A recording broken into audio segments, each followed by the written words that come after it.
విద్యార్థులను ఎంతమందిని తయారు చేస్తున్నా మీరు ఆలోచించండి. ఒక స్వార్థపరుడుగా ఆ వ్యక్తిని తయారు చేసిన నా మార్కులు నావి నేను అన్న కాన్సెప్ట్ మీద తిరుగుతోంది మన ఎడ్యుకేషన్ అంతా కూడా. మనం అన్న కాన్సెప్ట్ మీద కావాలి, మన రాష్ట్రం మన దేశం అన్న కాన్సెప్ట్లోకి మనం తీసుకురావాలి. ఆ విధమైన ఎడ్యుకేషన్ సిస్టమ్ని తీసుకురావాలి. మరి వైద్యం చూసినా కూడా అంతే కదా, కార్పొరేట్ వైద్యం అనే మాట్లాడుతున్నాం. కానీ మన పిహెచ్సిలు, తర్వాత ఏరియా హాస్పిటల్స్, కమాండ్ హాస్పిటల్స్ ఇవెందుకు అభివృద్ధి చెందట్లేదు? ఎందుకు ఒక వ్యక్తి నేను గవర్నమెంట్ హాస్పిటల్కి వెళ్ళాలి అని ఎప్పుడూ ఆలోచించడు, ఒక గవర్నమెంట్ స్కూల్కి వెళ్ళాలి అని ఆలోచించడు. ఎప్పుడు చూసినా మొదట ప్రైవేటు, ఆ తర్వాతే మనం చూద్దామన్న ధోరణిలో ఉన్నాయి. కాబట్టి ఇవి మారాల్సిన అంశాలు. తర్వాత ఉపాధి గురించి ఎక్కడ ఆలోచిస్తున్నాం చెప్పండి. మనం ప్రతి సంవత్సరం జాబ్ క్యాలెండర్ రిలీజ్ చేస్తామన్నారు, ఎక్కడైంది? చివరిలో హడావుడిగా డిఎస్సి నోటిఫికేషన్లు, గ్రూప్ 2లు అవన్నీ పెట్టేసి ఫైనల్గా అవి కూడా కోర్టులకు వెళ్ళి పోస్ట్పోన్లు అవుతున్నాయి. సో ఈ విధంగా ఏమవుతుందంటే, అదే అంటున్నాను, అబ్సల్యూట్ మెజారిటీ అన్నది ఇదే ప్రమాదకరం. ఎప్పుడు కూడా దానివల్ల ఏమవుతుందంటే గవర్నెన్స్ ఏమాత్రం కూడా ఇంప్రూవ్ అవ్వట్లేదు. సీఎం జగన్ గారు ఈసారి 157 రాబోతున్నాయి అంటున్నారు కదా, అంటున్నారు. మరి నిన్న ఐపాక్ వాళ్ళతో మాట్లాడుతూ ఆయన అక్కడ వెల్లడించారు 157 సీట్లు మనం అసెంబ్లీలో గెలవబోతున్నాం, అలాగే 22 ఎంపీ సీట్లు గెలవబోతున్నాం అని. అంటే చూద్దాం ఇప్పుడు ఏమవుతుందో. జూన్ 4న ఈ ఏవైతే క్లెయిమ్స్ ఉన్నాయో వాటి మీద ఏమవుతుందో చూద్దాం. ప్రజలు ఏ విధంగా స్పందించారో అన్నది చూద్దాం. ప్రజలు ఎటువంటి వాళ్ళను వాళ్ళ సేవకులుగా కోరుకుంటున్నారు అన్నది కూడా చూద్దాం. అందుకనే అన్నారు డాక్టర్ బాబాసాహెబ్ అంబేద్కర్ గారు, స్వాతంత్రం వచ్చిన తర్వాత నేను మిమ్మల్ని మీరు రక్షించుకోవడానికి మీకు కత్తులు కానీ ఆయుధాలు కానీ నేను ఇవ్వలేదు, ఓటనే ఒక బ్రహ్మాండమైన ఆయుధాన్ని ఇచ్చాను. దాన్ని మీరు సక్రమంగా వినియోగించుకొని రాజులు అవుతారా, అమ్ముకొని మీరు బానిసలు అవుతారా, మీరే ఆలోచించుకోండి అన్నాడు. కాబట్టి ఇదే ప్రక్రియ. ఇప్పుడు ఈ బాబాసాహెబ్ అంబేద్కర్ గారు చెప్పిన ఈ మాటలు ఏవైతే ఉన్నాయో జనంలోకి వెళ్ళాయి అని అనుకుంటున్నారా సార్? అంటే జనానికి ఓటు వాల్యూ అంటే కొంతమందికి తెలిసింది, అంటే ఎవరికి తెలియదని చెప్పట్లేదు, జనాన్ని కించపరచడం కాదు. కానీ అంటే ఓటుతో అద్భుతాలు చేయొచ్చు, ఓటు ద్వారా ఒక అధికారం సాధించవచ్చు, లేకపోతే అభివృద్ధి సాధించవచ్చు అనే ఆలోచన ధోరణి ప్రజల్లో పెరిగింది అని అనుకోవచ్చా, లేకపోతే ప్రజల్లోకి వెళ్ళలేదు అనుకోవచ్చా? ప్రజల్లోకి ఇది తీసుకువెళ్ళాలన్నదే మెయిన్ కాన్సెప్ట్. మేము అదే తీసుకెళ్తాం. మీ ఓటు యొక్క విలువ ఏంటో తెలుసుకోండి అంటున్నాం. ఈ ఓటును కొనేస్తే మన గొంతుకలు ఆగిపోతాయి. ఈ ఓటు మనము అమ్మేసుకుంటే మన గొంతుకు ఆగిపోతుంది. రేపు ఏమంటాడు, నీకు డబ్బులు ఇచ్చి నేను ఓటు కొనుక్కున్నాను, నువ్వేంటి నా ముందు మాట్లాడేది అన్నది వీళ్ళు మాట్లాడతారు. అందుకని ఇది ఎడ్యుకేషన్ సిస్టమ్ ద్వారా రావాలి. మన పిల్లలకు నేర్పించాలి ఈ ప్రజాస్వామ్య విలువలు ఏంటో అన్నవి. అదొక లాంగ్ రన్ ప్రాసెస్. కానీ ఆ ప్రాసెస్లో దిగిన్నాం మేము జయభారత్ నేషనల్ పార్టీ వాళ్ళు. మేము ప్రయత్నిస్తాం ప్రజల్లో ఏ విధమైన భావనలు తీసుకురావడానికి. నేను మొన్న ఎలక్షన్ రోజు పోలింగ్ బూత్ నుంచి బయటకు వస్తున్న కొంతమంది బైట్స్ తీసుకున్నాను. కొంతమంది చాలా ఇంట్రెస్టింగ్ ఒపీనియన్స్ చెప్పారు. ఒక యూత్ కావచ్చు, పెద్దవాళ్ళు కావచ్చు. ఒక వ్యక్తి నాకు ఒక మాట చెప్పాడు, పోలింగ్ మిషన్ మీద మీ వేలు పెట్టినప్పుడు మీకేమనిపించిందని. ఈ 5 ఏళ్ళు నా భవిష్యత్తు నా చేతిలో ఉంది, నేను డిసైడ్ చేయబోతున్నాను అని నాకు అనిపించిందండి. ఓటు ఎందుకు వెయ్యాలి అంటే, నేను 5 ఏళ్ళు బాగుండాలి అంటే ఓటు వెయ్యాలి, కరెక్ట్ పర్సన్ చూస్ చేసుకోవాలి. ఇలాంటి డిఫరెంట్ కైండ్స్ ఆఫ్ అంటే ఒక మెచ్యూర్డ్ కైండ్ ఆఫ్ ఆన్సర్స్ వచ్చాయండి ప్రజల్లోని. సో ఆ అవేర్నెస్ జనంలోకి బాగా వెళ్ళింది. అదే ఈసారి ఓటింగ్ పెరగడానికి దోహదపడింది అని అనుకోవచ్చా సార్? మన రాష్ట్ర విషయానికి వస్తే ఎలక్షన్కి అనుకోవచ్చు. యాక్చువల్గా మీరు చూసుకుంటే సుమారుగా 2% దాకా పెరిగిందని మనం అనుకుంటున్నాం ఓటింగ్ పర్సెంటేజ్. ఐ థింక్ 79 నుంచి 81.33నో ఏదో అన్నారు, ఆల్మోస్ట్ ఇంక్లూడింగ్ పోస్టల్ బ్యాలెట్స్ అవన్నీ కలుపుకుంటే. అంటే సుమారుగా 23 నుంచి 25 లక్షల మంది ఎక్స్ట్రాగా ఓటు వేశారన్నది ఇట్స్ ఎ పాజిటివ్ సైన్. కానీ వీళ్ళు ఏ విధంగా వేశారన్నది జూన్ 4న తెలిసిపోతుంది. అంటే వీళ్ళు ఒక ప్రభుత్వాన్ని మార్చడానికి వేశారా, లేకుంటే ప్రభుత్వాన్ని బలోపేతం చేయడానికి వేశారా అన్నది తెలిసిపోతుంది మనకి. కాబట్టి ఏ ప్రభుత్వాలు కూడా మేమే వస్తాయి, ఏ పార్టీ కూడా మేమే వస్తుందని అంటారు. సార్ ఇప్పుడు లాస్ట్ మినిట్ ఓటింగ్ అనేది బాగా పెరిగింది అని అంటూ ఉన్నారు. దానికి సంబంధించి 2 పార్టీలు, అటు టీడీపీ ఇటు వైసీపీ, ఎవరికి వాళ్ళు ఆ ఓటింగ్ మాకే చెందుతుంది. అంటే లాస్ట్ మినిట్ ఓటింగ్ అనేది రూరల్ వచ్చినప్పటికీ ప్రభుత్వం ఉండాలి అని చెప్పి వాళ్ళు వేశారు అని వాళ్ళు చెప్తూ ఉన్నారు. సో ప్రభుత్వాన్ని చేంజ్ చేయాలి అనే తపంతో లాస్ట్ మినిట్ ఓటర్స్ వచ్చి వేశారు అని చెప్పి టీడీపీ పార్టీ చెప్తూ ఉంది. సో ఒక పార్టీ అధ్యక్షుడిగా లేకపోతే ఎలక్షన్ని మొత్తం మీరు పరిశీలించిన వ్యక్తిగా, ఒక క్యాండిడేట్గా మీరు ఏ విధంగా జరిగి ఉండొచ్చు అని భావిస్తున్నారండి? సాధారణంగా ఏముంటుంది, ఇది వేసవి కాలంలో జరుగుతున్న ఎన్నికలు. మనం ఉదయం మీరు చూస్తే 7 గంటలకు ముందే బారులు తీరున్నారు చాలా చోట్ల. వీళ్ళంతా ఏంటంటే మామూలుగా త్వరగా ముగించుకొని వెళదాము అన్న ధోరణిలో ఉన్నవాళ్ళు. ఆ తర్వాత ఏంటంటే మళ్ళీ లంచ్ టైంకి వచ్చేసరికి కొద్దిగా పలచబడుతుంది. మళ్ళీ 3 గంటల నుంచి మళ్ళీ పోలింగ్ పికప్ అవుతుంది. సో దాంతో 6 గంటల వరకు ఎవరెవరైతే పోలింగ్ బూత్స్లో ఉన్నారో వాళ్ళందరి చేత చిట్స్ ఇచ్చి ఓటింగ్ చేయిస్తారు. మీరు అంటున్నది ఏంటంటే లాస్ట్ మినిట్ ఓటింగ్, ఈ సాయంత్రంలో వచ్చిన ఓటింగ్ ఎక్కువైందని చెప్పేసి. కొంతమంది అనడం ఏంటంటే చాలామంది డబ్బులు తీసుకొని కూడా ఈ విధంగా ఓటింగ్కి వచ్చారని కూడా అంటారు. వాళ్ళు వెయిట్ చేస్తుంటారు, ఇస్తే అప్పుడు వెళ్దాం అన్నట్టు. కొంతమంది వెళ్ళి ధర్నాలు కూడా చేశారు పార్టీ ఆఫీసుల ముందు, లేకుంటే క్యాండిడేట్ల ముందు కూడా ధర్నాలు చేసి అప్పుడు వాళ్ళు ఇస్తే వెళదాం అనుకున్న కొంత లాట్, ఆ లాట్ కూడా ఉంటుంది. అందుకనే మేమేమంటున్నామంటే ఎన్నికలను 3 రోజులు పెట్టండి. పోలింగ్ అన్నది ఎందుకు మీరు 7 నుంచి 6 వరకే పెట్టాలి? 3 రోజులు పెట్టండి, ఏం పోయింది? మీ పోలింగ్ ఏజెంట్స్ ఉన్నారు, మెషిన్స్ ఉన్నాయి, యంత్రాంగం కూడా వస్తుంది. సో నేను రిలాక్స్డ్గా వెళ్ళి నా ఓటు వేసుకుంటాను. ఎందుకు పరుగులుగా వెళ్ళి ఆ క్యూలలో నిలబడిపోయి అక్కడ సతమతమవుతూ ప్రభుత్వాన్ని తిట్టుకుంటూ వ్యవస్థను తిట్టుకుంటూ అక్కడ ఏమవుతుందంటే మీ నిజమైన అభిప్రాయాన్ని అక్కడ వ్యక్తం చేసుకోలేకపోతారు. అందువల్ల ఇదొక ప్రపోజల్ మాది. ఎందుకంటే 1000 మంది మీరు ఓటు వేయాలంటే ఒక పోలింగ్ బూత్లో ఆలోచించండి ఎంత టైం పడుతుందో సుమారుగా. ఎందుకంటే మీరు బటన్ నొక్కిన తర్వాత సుమారుగా 7 సెకండ్ల తర్వాత వీవీప్యాట్ ఇది వస్తుంది. ఆ తర్వాత మీరు అక్కడి నుంచి వచ్చి రెండవది నొక్కాలి. సో ఒక్కొక్క ఓటర్ని మీరు సుమారుగా తీసుకుంటే ఒక 2 నిమిషాల ప్రక్రియ. 2 నిమిషాల ప్రక్రియలో 1000 మంది ఓటర్లు అంటే 2000 నిమిషాలు కావాలి. 2000 నిమిషాలు కావాలంటే మీరు తీసుకుంటే సుమారుగా 30 గంటలు కావాలి. కానీ దాన్ని మీరు 10-12 గంటల్లో ముగించాలని చూస్తున్నారు. అది ఎలా సాధ్యం? అంటే మీరు ఆల్రెడీ అస్యూమ్ చేసుకుంటున్నారంటే ఓన్లీ 70-75% మాత్రమే ఓటింగ్ జరుగుతుంది. మరి మీరు వ్యవస్థ పెట్టండి, 100కు 100% వేయాలి కదా. మీరు ఆ విధమైన అజంప్షన్కి ఎలా వస్తారు? మీరు ఎప్పుడు కూడా 100కి 100% ఓటింగ్ పడుతుందన్న దాంట్లో మీ అరేంజ్మెంట్స్ ఉండాలి. మరి ఈ సమయం సరిపోదు కదా, సైంటిఫిక్గా మీరు అనలైజ్ చేసినా కూడా సరిపోదు ఇది. సో ఆ విధంగా మరి ఎన్నికల సంఘం ఎందుకు ఆలోచించట్లేదు ఈ బియాండ్ 1 డే మనం ఎన్నికలు పెట్టడానికి? ఇప్పుడు ఇలాంటి అనలిటిక్స్ ఏవైతే ఇప్పుడు నాకు చెప్పారో ఆ లాజిక్కి సంబంధించి అలాంటివి దాంతో అంటే ఎలక్షన్ కమిషన్కి ఇప్పుడు ఏమైనా మెమరాండం పెట్టబోతున్నారా సార్? దీన్ని కూడా ఇన్వాల్వ్ చేయబోతున్నారా?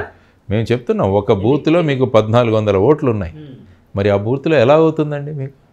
అంతే కదండి. ఇప్పుడు ఒక్కొక్క మనిషి 5 నిమిషాలు తీసుకున్నా కూడా నేను ఇంకా 2 నిమిషాలే పెడుతున్నా. 2 నిమిషాలే పెట్టాను. 2 నిమిషాలకే ఈ విధంగా అవుతే మరి ఏమవుతుంది మీకు?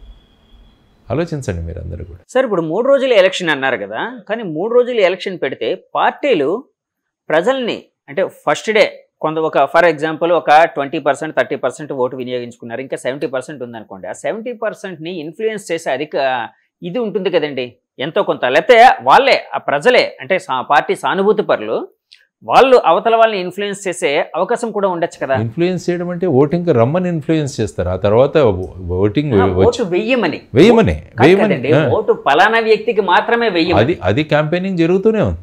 క్యాంపెయినింగ్ పీరియడ్లో చేసింది. ఇప్పుడు నేను క్యాంపెయినింగ్ చేస్తే నాకే ఓటేయమంటాను. అలా కాదు సార్, ఈ ఎలక్షన్ ప్రాసెస్లో అంటే ఇప్పుడు మీరు ఇందాక ఒక మాట అన్నారు, ఈ ఎలక్షన్ పోలింగ్ బూతుల్లోకి కొంతమంది పార్టీ కండువాలు వేసుకొని వచ్చారు. సో అలాగా ఇన్ఫ్లుయెన్స్ చేయడం కానీ ప్రచారం చేసుకోవడం కానీ అది కరెక్ట్ కాదు అక్కడ వరకు అని అన్నారు కదండి. ఈ 3 రోజుల ప్రాసెస్నే ఎలక్షన్ని 3 రోజుల ప్రాసెస్ పెడితే ఇలాంటిది ఇంకా ఎక్కువ జరిగే అవకాశం ఉంది కదా. ఏదో ఒక తాయిలలు ఇచ్చో ఇంకోటి చేసో సో దానికి ఎలాంటి సొల్యూషన్ ఉంటే బాగుంటుంది అనుకుంటున్నారు? కరెక్టే మీరు అన్నట్టు. సపోజ్ ఒక రోజులో అయిపోతుంది కాబట్టి ఇంకా వేరే ఇన్ఫ్లుయెన్స్ ఉండదంటారు మీరు.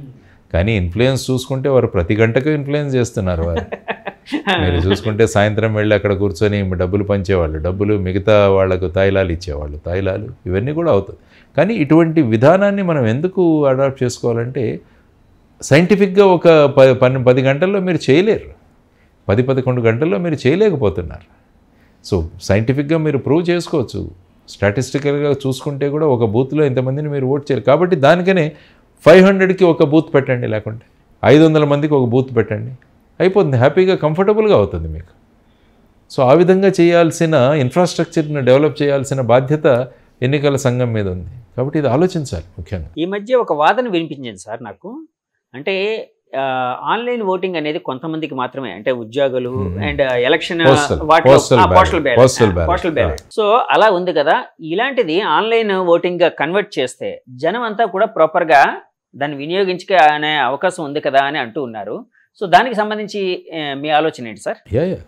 ఆన్లైన్ ఓటింగ్ కూడా తీసుకురావాలి. ఇప్పుడు మీరు చూసుకుంటే ప్రస్తుత ఎన్నికల్లో సుమారుగా 75 లక్షల మంది ఓటు వేయలేదు. ఇప్పుడు మీరు స్టాటిస్టిక్స్ చూసుకుంటే సుమారుగా 4 కోట్ల పైన మన దగ్గర ఓటర్లు ఉన్నారు. ఇప్పుడు ఐ థింక్ 3,33,00,000 మంది వేశారు. అంటే ఇంకా సుమారుగా 75 లక్షల మంది ఓటు వేయలేదు. మరి దీంట్లో ప్రధానంగా చాలామంది విదేశాల్లో ఉన్నవాళ్ళు, చదువుల కోసం వెళ్ళిన వాళ్ళు, ఉద్యోగాల కోసం వెళ్ళినవారు, ఒక ప్రాంతం నుంచి ఇంకో ప్రాంతానికి ఉద్యోగాలకు వెళ్ళిన వాళ్ళు, వీళ్ళందరూ కూడా ఓటు వేయలేకపోతున్నారు. ఎందుకంటే వీరు విదేశాల నుంచి రావాలంటే పెట్టే ఖర్చు, వీటన్నిటికి కూడా వాళ్ళు పోతే పోయిందిలే ఓటు అని అనుకుంటున్నారు. కాబట్టి దీన్ని ఇంప్లిమెంట్ చేయాలంటే ఏదో ఓటింగ్ కంపల్సరీ చేయండి, ఆరు వీళ్ళకు ఆన్లైన్లో వేసే విధానం కూడా తీసుకురండి. అంటే టెక్నాలజీ ఇంత పెరిగింది మనం ఇప్పుడు బ్యాంకులకు 10 లక్షలు 15 లక్షలు కూడా ఈజీగా ఒక బటన్, ఇక్కడ కూడా బటన్ నొక్కి ట్రాన్స్ఫర్ చేస్తున్నాం మనం. కాబట్టి ఆ విధంగా మీరు చూస్తే మరి ఆన్లైన్లో ఎందుకు పెట్టకూడదు? దానికి ఒక ప్రోటోకాల్ డెవలప్ చేయండి. మీకు ఒక యూజర్ నేమ్ పాస్వర్డ్తో మీరు రిజిస్టర్ అవ్వండి. ఆ తర్వాత వచ్చేసి మీకు ఒక పర్టికులర్ టైంలో మెసేజ్ వస్తుంది, ఈ టైంలో మీకు మీ పోస్టల్ బ్యాలెట్ కనపడుతుంది, ఆ టైంలో యూజర్ నేమ్ పాస్వర్డ్ పెట్టి మీరు వేయచ్చు అన్నది మీరు తీసుకురాగలగాలి. ఆరు లేకుంటే కొన్ని సెంటర్స్ పెట్టండి. మనం ఎలాగైతే టోఫెల్ ఎగ్జామో, జిఆర్ఈ ఎగ్జామో, జీమాట్ ఎగ్జామో రాస్తామో అక్కడికి వెళ్ళి మీరు ఆన్లైన్లో మీరు ఓటు వేసేసుకోవచ్చు. అది కూడా ఒక పోలింగ్ బూతే, బట్ నేను ఎక్కడో ఉన్నదాన్ని బట్టి నేను వేసుకుంటాను. తర్వాత పెద్ద పెద్ద హౌసింగ్ సొసైటీస్లు ఉన్నప్పుడు ఆ సొసైటీస్లోనే మీరు పోలింగ్ బూత్స్ పెట్టండి. తర్వాత సీనియర్ సిటిజన్స్కి ఇప్పుడైతే 85 సంవత్సరాల పైబడిన వాళ్ళకి మీరు అది 70 సంవత్సరాల నుంచి మొదలు పెట్టండి. ఓట్ ఫ్రమ్ హోమ్ అంటే ఏజెంట్స్ వెళ్తారు, వాళ్ళతో పాటు ఇంటి దగ్గర ఓటు వేయిస్తారు. ఇలాంటివన్నీ చేసుకుంటూ ఫైనల్గా మ్యాక్సిమం నెంబర్ ఆఫ్ పీపుల్ ఎలా ఓటు చేయాలి అన్నది మనం చూసుకోవాల్సిన అంశం. అది కూడా ప్రభావాలు లేకుండా, వాళ్ళు స్వేచ్ఛగా ఎటువంటి ప్రెషర్ లేకుండా వాళ్ళు ఓటు వేసేటట్టుగా కూడా మనం స్వేచ్ఛాయుత వాతావరణంలో జరగాలి అన్నది. దీనికోసం కూర్చోమనండి ఎలక్షన్ కమిషన్ ఆఫ్ ఇండియాని, ఎక్స్పర్ట్స్తో కలిసి కూర్చుందాం. ఆ విధంగా ఫుల్ ప్రూఫ్గా మనం చేయగలం. మరి ఈవీఎంలు పెడుతున్నప్పుడు మరి ఆన్లైన్ ఎందుకు పెట్టకూడదు? ఈవీఎంల మీద కూడా ఎన్నో అనుమానాలు వ్యక్తం చేశారు. ఆ తర్వాత దానికోసం వీవీప్యాట్ తీసుకురావడం జరిగింది. సో ఆన్లైన్ విధానానికి కూడా ఏదైనా ఒక మార్గం కనిపెట్టండి మీరు. సార్ ఇప్పుడు ఎలక్షన్ కమిషన్ అంటే ఎలక్షన్ల ముందు, పోలింగ్ ముందు సరే వాళ్ళ కార్యక్రమాలన్నీ అంటే వాళ్ళ ప్రిపరేషన్స్ అన్నీ చేసుకుంటూ ఉంటారు. ఇప్పుడు మీరన్నట్టు ఇలాంటి ఆలోచనలు జనం నుంచి ఆహ్వానించి, లేకపోతే కొంతమంది ఇంటలెక్చువల్ పీపుల్ నుంచి, కొంతమంది కొన్ని సెక్టర్స్ ఆఫ్ పీపుల్ నుంచి ఆహ్వానించి వాళ్ళతో కూర్చొని చేసిన దాఖలాలు ఏవైనా ఉన్నాయా సార్ ఇప్పటి వరకు? మ్యాక్సిమం మీరు ఎలక్టోరల్ రిఫార్మ్స్ వచ్చినవి మీరు ఒకసారి స్టడీ చేస్తే ఇవన్నీ కూడా ఎవరో ఒక వ్యక్తి హైకోర్టుకో, మోస్ట్లీ సుప్రీంకోర్టుకు వెళ్ళి తెచ్చిన మార్పులు ఇవన్నీ కూడా. ఫర్ ఎగ్జాంపుల్ 2 సంవత్సరాలు శిక్ష పడితే వాళ్లకు వెంటనే వాళ్ళు ఇంకా అనర్హులు అని చెప్పడానికి ఫైనల్గా లిల్లీ థామస్ కేసులో సుప్రీంకోర్టు చెప్పింది. సో ఈ విధంగా మీరు చూసుకుంటూ పోతుంటే అనేక ప్రక్రియలు, నోటా అనే బటన్ కూడా ఎక్కడొచ్చింది? సుప్రీంకోర్టు వల్ల వచ్చింది. సో మనకు జరిగిన ఎన్నికల సంస్కరణలన్నీ కూడా మెజారిటీ కోర్టుల ద్వారా వస్తుంటే ఇప్పుడు యాక్చువల్గా మేనిఫెస్టోల గురించి కూడా ఒక చట్టబద్ధత కల్పించడానికి కూడా ఒకరు వేశారు అక్కడ, అశ్విని కుమార్ ఉపాధ్యాయ గారని. దాన్ని మళ్ళీ ఎలక్షన్ కమిషన్కి ఇవ్వడం జరిగింది. మీరు ఎలా చేస్తారు? మళ్ళీ రాజకీయ పార్టీలన్నీ కూడా ఎలక్షన్ కమిషన్ వచ్చింది. పొలిటికల్ పార్టీలు ఏమన్నారు? మేము చూసుకుంటాం, మేము వచ్చిన తర్వాత ఆదాయ వనరులు అది మా బాధ్యత, సంపద ఎలా సృష్టించడం అన్నది మా బాధ్యత, మరి దీన్ని మేము ఎలా చట్టబద్ధత కల్పించడం అని వాళ్ళు అనేసి ఆ తర్వాత అక్కడే ఆగిపోయింది. అంటే చట్టబద్ధత కల్పించద్దు అని అన్నారంటేనే దాని అర్థం చేయమనే కదా, అంతే కదా, చేయమనే కదా, అంతే కదా. రుణమాఫీ చేస్తామన్నారు, చేయలేదు. మద్యపాన నిషేధం చేస్తామన్నారు, చేయలేదు. ప్రతి సంవత్సరం జాబ్ క్యాలెండర్ అన్నారు, చేయలేదు. మరి ఇవన్నీ కూడా ప్రకటించారు, మరి ఏమైంది? అంటే కేవలం ఓట్ల కోసమే ఈ విధంగా చేసి it is nothing but cheating people, ప్రజలను మోసం చేస్తున్నారు. అందుకనే మేము కనీసం జై భారత్ నేషనల్ పార్టీ తరఫున ఒక 100 రూపాయల బాండ్ పేపర్ మీద రాసిచ్చే సంస్కృతి మేము మొదలుపెట్టాం. దాంట్లో మిగతా పార్టీలను అడిగాం ఓపెన్గా. తర్వాత అన్ని పార్టీలు ఒక స్టేజ్ మీదకి రావాలని కూడా మేము ఓపెన్గా రిక్వెస్ట్ చేస్తున్నాం. 3 అభ్యర్థులు 4 అభ్యర్థులు అందరినీ ఒక స్టేజ్ మీదకి తీసుకురండి, అమెరికా సిస్టమ్ లాగా రావాలి. ఎందుకంటే ప్రజాస్వామ్యం ముందుకు వెళుతున్నప్పుడు ఇటువంటి మార్పులు వచ్చినప్పుడే అది నిజమైన ప్రజాస్వామ్యం అవుతుంది. మీరు గెలిచే అవకాశం ఉందా లేదా అని అంటే మీరైతే మీ ప్రయత్నం చేశారని చెప్పారు, కానీ జెన్యున్ గా ఇంకా అంటే సూటిగా చెప్పలేదు అసలు ఆన్సర్. సో ఎలా ఉంది సార్ అక్కడ పరిస్థితి అంటే మీ దగ్గర? ఎందుకంటే మా దాంట్లో సుమారుగా ఒక 7,400 మంది కొత్త ఓట్స్ వచ్చాయి ఈసారి. గత 2019 ఎన్నికలకి ఈ ఎన్నికలకు చూస్తే ఒక 7,500 మంది దాకా ఓటు వేశారు. తర్వాత చాలామంది నేను కలిసిన వాళ్ళు కూడా పాజిటివ్గా రెస్పాండ్ అయ్యారు. ఇప్పుడు ఎలా ఉందంటే అక్కడ పరిస్థితి 3 పార్టీలు కలిసిన ఒక కూటమి, ఇప్పుడు అధికారంలో ఉన్న పార్టీకి చెందిన ఒక వ్యక్తి, నేను. కాబట్టి ఈ ముగ్గురి మధ్య ట్రయాంగులర్ ఫైట్గా నడుస్తుంది. మిగతా సుమారుగా మా దాంట్లో ఇంకొక 15 అంటే ఇంకా 12 మంది అభ్యర్థులు ఉన్నారు, నోటా ఒకటి. సో ఈ విధమైన కాంపిటీషన్ అక్కడ జరుగుతుంది. కాబట్టి నేను చెప్పినట్టు క్యాంపెయిన్ కావచ్చు, మా మేనిఫెస్టో కావచ్చు, మిగతా ప్రచార మాధ్యమాలు కావచ్చు, ప్రసార మాధ్యమాలు కావచ్చు, వీటన్నింటినీ కూడా ప్రజల్లోకి తీసుకెళ్ళాం. అల్టిమేట్గా ఓటర్ వెళ్ళి అక్కడ ఏం వేస్తాడు అన్నది ఆ ఓటర్ మీద ఆధారపడి ఉంటుంది. మన ప్రయత్నం చేశాం కంప్లీట్గా. నేను వస్తే ఉత్తర విశాఖను ఉత్తమ విశాఖగా మారుస్తానని వాళ్ళకు హామీ ఇచ్చాను. అందులో మొట్టమొదటిది చెప్పింది పిల్లలు గంజాయి డ్రగ్స్గా ప్రభావితం కాకుండా దాన్ని చేసే బాధ్యత నాది అన్న. ప్రతి ఇల్లు కూడా ఒక ఉపాధి కేంద్రంగా మార్చే బాధ్యత నాది అని చెప్పాను. సో ఈ విధమైన విషయాలు వాళ్ళకు పేపర్ మీద రాసిచ్చి ఇవ్వడం జరిగింది. సో వీటన్నిటినీ అసెస్ చేసుకొని ఈ అన్నింటినీ కూడా సమన్వయం చేసుకొని ఓటర్ ఏ విధమైన నిర్ణయం నేను నా కాన్ఫిడెంట్గానే ఉంటాను, ఎస్ నేను గెలుస్తాను అని చెప్పేసి. కానీ అల్టిమేట్గా ఏంటంటే జూన్ 4న అది తెలుస్తుంది. ఏ అభ్యర్థి అయినా కూడా గెలుస్తానని అనుకుంటాను. కానీ మేము దానికన్నా కూడా మన ప్రక్రియ ఏది అన్నదానికి మేము చాలా ఇంపార్టెన్స్ ఇచ్చాము. అంతరు జయభారతి నేషనల్ పార్టీ ఉన్న ప్రతి క్యాండిడేట్ కూడా అదే చెప్పాను కదా, సుమారుగా 2000 నుంచి 3000 మెట్లు ఎక్కి దిగాను నేను ప్రతిరోజు. ఉదయం 6 నుంచి రాత్రి 10 వరకు కూడా చేసుకున్నాం మేము క్యాంపెయినింగ్ ఇవన్నీ కూడా. ఎందుకంటే మేము మిగతా మాధ్యమాలు మేము పట్టుకోలేదు. ఈ ఓట్లు కొనుక్కోవడం లేకుంటే మద్యం సరఫరా చేయడం ఇది ప్రజాస్వామ్యాన్ని ఖూనీ చేయడం అని అంటాను నేను ఎప్పుడు కూడా. ఇది ఎప్పుడు కూడా ప్రజాస్వామ్యాన్ని మన మాతృమూర్తిగా భావించినప్పుడు ఆ మాతృమూర్తిని కాపాడుకోవాల్సిన బాధ్యత మనం, ఆ మాతృమూర్తికి ఇంకా బలోపేతం చేయాల్సిన బాధ్యత మన మీద ఉంది. కానీ ఆ విధంగా అమ్మకాలు, ఈ మందు లిక్కర్ సప్లైలు ఇవన్నీ కూడా మేము ఎప్పుడు కూడా చేయం. అది జయభారత్ నేషనల్ పార్టీ యొక్క ప్రిన్సిపల్. సో ఆ విధంగా మేము ముందుకెళ్ళాం. ఎందుకంటే మార్పు రాజకీయాలు తీసుకురావడానికి వచ్చిన వాళ్ళం. కాబట్టి మార్పు అన్నది సడన్గా వస్తుందా అన్నది కూడా ఆలోచించాలి. చెప్పలేము. ప్రజలు ఏ విధంగా దాన్ని స్వీకరించారో అది మనకు తెలుస్తుంది. వచ్చిన రిజల్ట్ బట్టి మనం ముందు ఏం చేయాలి అన్నదాని గురించి కూడా మా బ్లూ ప్రింట్ తయారు చేసుకొని మేము ముందుకు వెళతాం. రాబోయే పంచాయతీ ఎన్నికలు కావచ్చు, రాబోయే లోకల్ బాడీ ఎన్నికలు కావచ్చు, కార్పొరేషన్ ఎన్నికలు కావచ్చు, వీటన్నిటిలో కూడా యువతరానికి ప్రాతినిధ్యం ఇస్తూ ముందుకు తీసుకువెళ్ళాలన్నది జయభారత్ నేషనల్ పార్టీ యొక్క ముఖ్యమైన ఉద్దేశం. సార్, మీరు ఇందాక ఒక మాట అన్నారు, ప్రభుత్వాధినేత ఎవరైతే ఉన్నారో వాళ్ళు ప్రొవైడర్గా ఉండకూడదు, క్రియేటర్గా ఉండాలి. అంటే క్రియేటర్ అనేది నా ఇంటర్ప్రిటేషన్. సో ప్రొవైడర్గా అయితే ఉండకూడదు అని ఒక మాట అన్నారు.